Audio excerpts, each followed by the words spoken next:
Hello there, Wednesday Windshotters. We are back again with another recommendation for you. This is our Wednesday One Shot. This is where we just tell you about stuff that we like. We're not going to be uber critical. We're not going to bash anything. It's just telling you, hey, we like this thing and you should check it out if you haven't already. And what are we talking about today, Jesse? Today, we're talking about Transformers 1. That is the new animated film, is it not? That is correct. New animated series from, I don't know, not series, sorry, movie. Currently in theaters. Not sure when you get to watch this, but go watch it. Okay, so full disclosure, I was not going to see this in the theater. When I saw the initial trailer, it felt like one of those movies where they like take a property that you love and then they kind of dumb it down, make it for like kids. And because like in the trailer, like you see kind of what we would know as Megatron and Optimus, like as friends or as buddies. And I'm like, what is this? Like, like it just didn't feel right. It felt very like they're changing things up. And what I have to say from watching, what's that? Transforming them, if you will. Yeah, I guess. And without spoiling the movie, what I will tell you is that a lot of what you see in the trailer happens in the very early part of the movie because they're trying not to give away kind of what's going on with it. And it is basically it's set before what we know as Optimus and Megatron and the Autobots and Decepticons and stuff. And from, after hearing people that have gone and seen this movie and they had recommended it, much like we are to people right now, and people that I trust and respect say, listen, like if you're judging it by the trailer, that's not what this thing is. Like this thing is really good. And if you want good movies from properties that you love, you need to go support this at the theater. I was like, okay, well, let me check it out. And I went and saw it yesterday, and man, it is fantastic. It is so good. I was astounded at how good it is. Just well written. Initially, even in the trailer, I didn't think that I was going to like the art style, the animation style, but it really I warmed up to it as the movie went on and got into some of the fight scenes and stuff. So yeah, I was very impressed. What about you, Jesse? I'm the same way. It took me longer to see it than I wanted to because the first trailer came out, like you said, and it felt like it was geared more towards a younger audience, which is fine. Like, I had the Transformers I grew up with. Like, it's not ruining my childhood, any of that nonsense. Right. But I was like, oh, maybe this one isn't going to be for me. And then I saw the second trailer and I was like, oh, okay, it looks like they might be putting a little more into this than I initially thought. I was like, I might check it out. And then I started hearing people talking about it. And I was like, okay, because I've always been interested in the pre-story of who Optimus and Megatron were before the war started. And one of the comics I've read recently, series over the past couple of years, it is not as good as this, in my opinion. It's not bad, but like it felt like they were already on opposite sides of things, maybe not to the violent side, but the way, again, without spoiling, we'll get into some spoilers later, but the way they set the story up to set these characters that we know from our childhood and like your stereotypical version of those characters is they do a really good job. And the voices at first, because I've only seen Brian Tyree Henry, who does the voice of was D16, which is Megatron. I don't think that's spoiling anything, like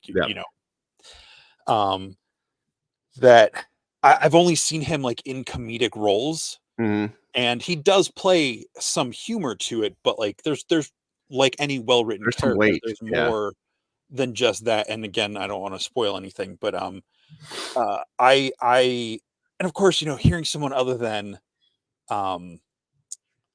Peter Welker, Peter Cullen doing Optimus Prime, or Sean Scavarna, because he does a great Optimus. He does. But there's some great, there's some great nods to the 80s stuff. There's some great nods to different iterations Mm, of the Transformers over the years, and I want to see more. I want to see, as much as I love the idea of seeing them in live action. mm, I don't like what they've done with live action as a whole. mhm. Um, give me more of this. I will go back and watch 10 more of these in a heartbeat. Yeah, and I would say, I don't think this is really spoiler territory, so I would just say, from watching the trailers, I kind of got the impression that like Optimus and Megatron were best friends or something. That doesn't appear to be the case. It kind of feels like they're work buddies, like those guys that like they hang out, they talk at work, they're cool with each other, but they're not like best friends. You know what I'm saying? Like they don't go to each other's house and watch movies together. Or, I didn't get that feel from it, which is kind of what I got from the trailer, which made it feel a little bit better just because they're cool with each other, but at the same time, they're not perfect together. So, and Right. that kind of that division between them, I think, over the course of the movie starts to get wider and wider, and it really helps to kind of explain it because up until now, like really all we know of Megatron and Optimus is good and Megatron is bad. And we don't know Mhm. why. We don't know what goes behind that. We don't know how they became who they are. And this gives us that insight. And I don't know that ever fully maybe sympathize with Megatron as you go through this, but at least you understand kind of what his take is, if that makes sense. Sure. You Yeah. Yeah, you totally get to see where he's coming from and why he's making, and it's not just 0 to 60. It's not like, okay, he Yeah. has to be bad, so he's just now bad. Like Oh it's yeah. a it makes sense. And yeah, they're definitely, more of the work, like you said, the workplace friend, friend of convenience, because Yes. they basically bunk bed right, next to each other. But like you said, they're workers. It's not like they're choosing to Yeah. be the way they are. They're just kind of like, all right, we're gonna make the best of this. And Well, they and you both can have see things early that, on they have some frustrations with one another. So even though they're yeah, like, they hang out, they talk to one another, they try to look out for each other a little bit. But there also is definitely some frustration and some hidden tension there, right from the get-go. So yeah. um so that being said, I don't know what else is there anything else we can talk about before we get into spoiler I mean, territory? we can talk a little bit about the voice cast and Okay. the just you mentioned the style, the animation. I I think this is I got to see it in 3D, so I thought it was top notch CG animation. Mm, All the characters looked unique. There were characters that were definitely like nods and references to, because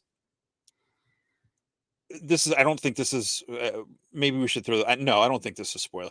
Like there's Transformers that don't transform. They haven't earned that ability yet. Like I mm, believe they mentioned that in the trailer. So mm. you get to see some characters who's like, oh, that's going to be so Yeah. and so down It's the like a road. little So it's kind of, preview of somebody that we yeah. already know. Yeah. Yeah, so if you recognize colors, their build might not look exactly right, because like Orion Pax, he's got the build and colors of Optimus Prime, but he doesn't look like Optimus Prime. Like Right. that's, You kind of you know know, who he's going to be. Yeah. yeah, like And we yeah, we we meet B, who we would assume would become Bumblebee at some point. sure. And you can kind of tell from the colors and everything and that kind of thing. But I one other thing, just mentioning that character because there's that character has a lot of humor, especially. Mhm. And I think it's a good mix. It's a good mix of a great story, some humor, some action. It really feels like it hits on all cylinders. I will tell you that, still within that spoiler free realm, like my wife knew nothing about Transformers, like had zero attachment or knowledge of Transformers whatsoever. And she said the story just by itself pulled her in. It was just very interesting story. Um, Okay, so if you like Transformers already, I think you're gonna love this movie. If you don't know or don't like Transformers, I think you still might like this movie because it's just a really good story. So, for sure. all right. Um, real quick, we'll hit just real quick. You got Chris Hemsworth, Brian Tyree Henley, Scarlett Johansson, Keegan Michael Key, Steve Buscemi. Not telling you who he's playing. Lawrence Fishburne, John Hamm. Those are kind of like the big names. And you got to stay. I got to throw out Steve Bloom because he's classic voice actor. So, yeah. So those are kind of your big names on that list. Well, we are 10 minutes in. I think it's time to hit the spoiler. So here we go. Let's do it. So boom, spoilers. If you are watching past this point, hopefully you've seen the movie. If you haven't, you should probably stop this, go see the movie, and then come back. Yes. So for one thing I'm going to say is you already just kind of mentioned Steve Buscemi, and we're in spoiler territory. So I'll just say, like, him as Starscream at first didn't get it. I was like this does not, like, I'm seeing what looks like the color and make of Starscream, and they even use his name, but I'm hearing Steve Buscemi's voice. And then they go through the fight between him and Megatron, and he gets his like voice box like crushed. And then it's like, okay, now I get it. Like, because then the sound changes, and even though you can still tell it's Steve Buscemi, they have put this little tweak on it that gives it more of that high-pitched, Starscream kind of voice to it. Yeah. I thought that was pretty impressive how they threw one thing out there. Maybe I and some other people might be like, I don't like that. And then they twist and they go, well, how about this? And they're like, oh, yeah. Well, yeah, I like that better. I got to say, I liked it. I will say that, like, recognizing that as Steve Buscemi straight out of the gate, like, I don't want to say it took me out of the movie, but it kind of was like the one moment in the movie where it's kind of like the bump in the road and your CD skips it broke the illusion for like a split second, but I thought it was fun. And yeah, when they get to that progression with it and just the whole story around how they were like the guard and, I'm like, oh, that's a really interesting way to like set some of these factions up of what would be. And, that was cool. I loved what they did with kind of the backstory with the primes and with Sentinel Prime and how all that was working and why they were having to mine. Like the whole, it made sense as it built. It's like, oh, so this is why that's going on, and that's why this is going on, and it just really built on itself. And then you see that, kind of progression from D16 to Megatron, culminating in his eyes turning color, which was like, whew, man, that was powerful stuff. Like all of a sudden, it's just like, nope, I'm done. Like any shred of goodness left in him at that point was like he's done. I'm going to compare that moment to the Acolyte, which I'm not trying to pick on the Acolyte, but it's a similar moment when the lightsaber turns red. And I got like I think we talked about that on that our Wednesday one shot for that, but it was a much more effective use of that concept in this movie.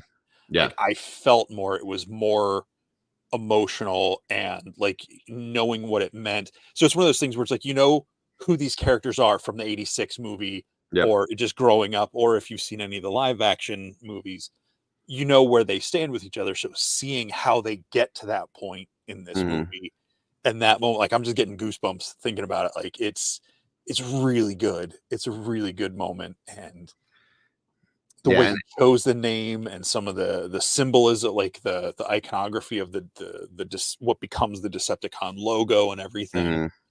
And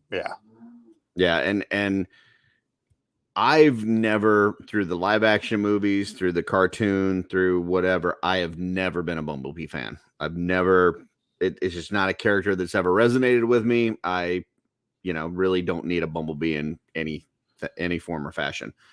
The Bumblebee in this movie is amazing. Like just so good.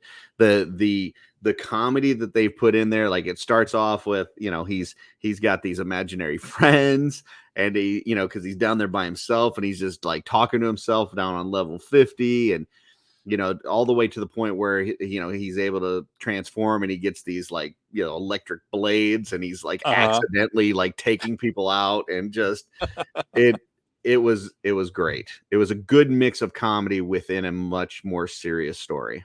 So Yeah, and like these other characters, it gives him room to become more of the version we're familiar with, or something yeah. more like all the other characters progressed and changed. Like, I like that Mhm. he's like, you see he's down there alone. He's just got these like this trash friends, and he's kind of, oh, I can't remember the guy's name from Treasure Island when young Jim finds the old guy that's abandoned on the island, Yeah. I know what and you're talking about. Yeah. I'm drawing a blank. I feel really bad that I can't remember his name, but he's, you know, he's been there so long alone, and Bumblebee's kind of like a less extreme version of that, and Mm. then he gets to integrate with real people again, and you know, yeah. Can Uh, I say two of my favorite parts? sure, absolutely. How about it? Okay, so two of my favorite parts are, I don't remember exactly where it was, but they're running down the hallway or trying to escape something, or something's going on. Or I think, no, they're on the train on the surface, Mm. and Orion says something, and Alita One's like, you don't have the touch or the power to do that." And I That was was just like, good. I "Oh caught my gosh." that. I was like, "That's so great." Yeah. And the moment you get, I won't describe the scene itself, but the moment Optimus Prime gets to say, or Orion says, maybe he's, no, he's Orion at that point still, Yes. when he says transform and roll out for the first time, Mm. it wasn't quite Avengers Assemble and Endgame, but it was pretty damn close for me. Yeah, it was pretty Um, good. because of the characters that are with him, Mhm. it's such a different moment. So seeing like the birth of that Yeah. phrase in that moment was really cool. Well, and you know, seeing him go from I think when the movie starts off, his character reminds me a lot of like Aladdin, you know, like this kind of like street rat breaking into things, like doing things Mhm. like just very, you know, doesn't care what how it affects other people or that he's not supposed to do things. He's doing whatever he needs to based on what he thinks is important.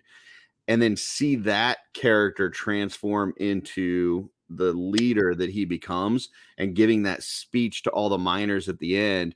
It's like, you know, you really see those two characters, D16 and Orion, the way that they become go from where they start to where they finish is a real complete story that they tell. It's Yeah. not just something that just happens. It like you see that progression and it's really cool. Yeah, every choice, every obstacle, everything adds a little bit more to take them from who we meet at the beginning of the movie to who they are at the end. Yeah. And It's it sets it up really for good. who knows what. I mean, this Yeah, definitely I could it depending on, you know, how well it does and, you know, how well people support it. I could definitely see this becoming 2, 3, 4, however many movies. Like it is just really done well and it sets it up for who knows what in the future.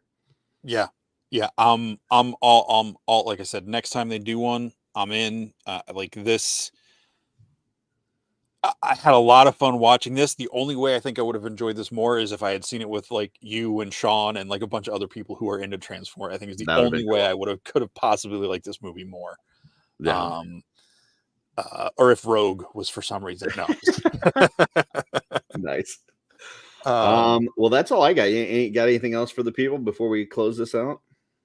if you can go see it in theaters, I know it's probably going to be hitting home streaming very soon if it's not already. Buy it. Don't download it from somewhere where you don't have to pay for it. Like, you know, everybody wants good stuff, and like Curtis said, you know, at the beginning, you want to support the properties you like. This is definitely one to do. And you know that continues with the home purchases and viewing too. We're not getting any sort of payment for that. It's just my opinion Yeah. on watching movies. Um, you know, and comment on it, share it, tell other people to see it, because good stuff is good because it's good. And you know, the more people talk about good stuff, the more good stuff we'll get. You know, whether it's original stuff or better interpretations of IPs that we love. I mean, I'll flat out tell you, there's times where I've supported properties that I loved, even though they made a bad product, just because I wanted to get more of that property and hopefully get a good version of it. This is not that. This is just good by itself. So we're not telling you to support this so we can get better Transformers down the road. Support it because this thing's awesome and we want more of this. So yeah, a lot of fun, good family. It's a good family movie. Like if you've got, you know, yeah, it's really good. Definitely. Absolutely. Well, until next time, we will see you on the one shot thing on Wednesday.